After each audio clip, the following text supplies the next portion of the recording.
Welcome to my KSY income YouTube channel.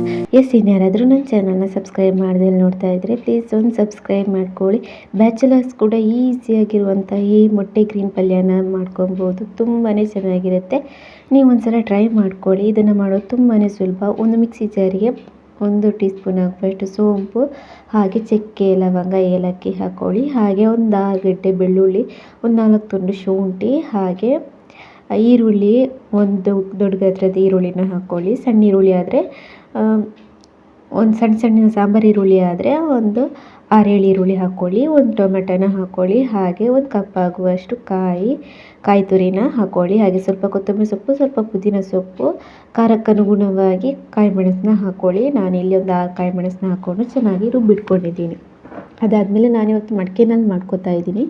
ನೀವು steel ಪಾತ್ರೆನಲ್ಲಾದರೂ ಮಾಡ್ಕೋಬೋದು, ಯಾವ ಪಾತ್ರೆನಲ್ಲಾದರೂ ಮಾಡ್ಕೋಬೋದು. ಇದಕ್ಕೆ 1-2 ಸ್ಪೂನ್ ಆಗುವಷ್ಟು ಎಣ್ಣೆ ಹಾಕ್ಕೊಂಡು 1 ಸ್ಪೂನ್ ಆಗುವಷ್ಟು ಜೀರಿಗೆ, ಹಾಗೆ ಈರುಳ್ಳಿನ ಹಾಕ್ಬಿಟ್ಟು ಕರಿಬೇವು ಹಾಕಿ ಚೆನ್ನಾಗಿ ಫ್ರೈ ಮಾಡ್ಕೊಳ್ಳಿ. ಅದಾದಮೇಲೆ ಫ್ರೈಗೆ ಒಂದು ಅರ್ಧ ಟೀ ಸ್ಪೂನ್ ಆಗುವಷ್ಟು ಅರಿಶಿನ ಹಾಕ್ಕೊಂಡು ಫ್ರೈ ಮಾಡ್ಕೊಳ್ಳಿ. ಆವಾಗ ಚೆನ್ನಾಗಾಗುತ್ತೆ. ಅದಾದಮೇಲೆ ಇವಾಗ ನಾವು ಗ್ರೀನ್ ಮಸಾಲೆ ಏನು ಕಡ್ದಿಟ್ಕೊಂಡಿದ್ದೀವಿ ಅದನ್ನು ಹಾಕೋತಾ ಇದ್ದೀನಿ. ಅದನ್ನು ಹಾಕ್ಕೊಂಡು ನೀರು ಎಷ್ಟು ಕನ್ಸಿಸ್ಟೆಂಟ್ ಬೇಕು ಅದನ್ನು ಹಾಕ್ಕೊಳ್ಳಿ. ಅದಕ್ಕೆ 1 ಟೀ ಸ್ಪೂನ್ ಆಗುವಷ್ಟು ಗರಂ ಮಸಾಲ ಹುಡಿನೂ ಆ್ಯಡ್ ಮಾಡ್ಕೊಳ್ಳಿ. ಅದಾದಮೇಲೆ ನಿಮಗೆ ಯಾವ ಗಟ್ಟಿ ಬೇಕು ಅಂದರೆ ಗಟ್ಟಿ, ತೆಳ್ಳಗೆ ಬೇಕು ಅಂದರೆ ತೆಳ್ಳಗೆ ಎಷ್ಟು ನೀರು ಬೇಕೋ ನೀವು ಆ್ಯಡ್ ಮಾಡ್ಕೋಬೋದು. ರುಚಿಗೆ ಬೇಕಾದಷ್ಟು ಉಪ್ಪು ಹಾಕಿ ಇದಕ್ಕೆ ಮೊಟ್ಟೆ ಹಾಕಿ ಬೇಯಿಸಿದರೆ ಆಯಿತು. ಕೊನೆಯದಾಗಿ ಕೊತ್ತಂಬರಿ ಸೊಪ್ಪು ಹಾಕ್ಕೊಳ್ಳಿ.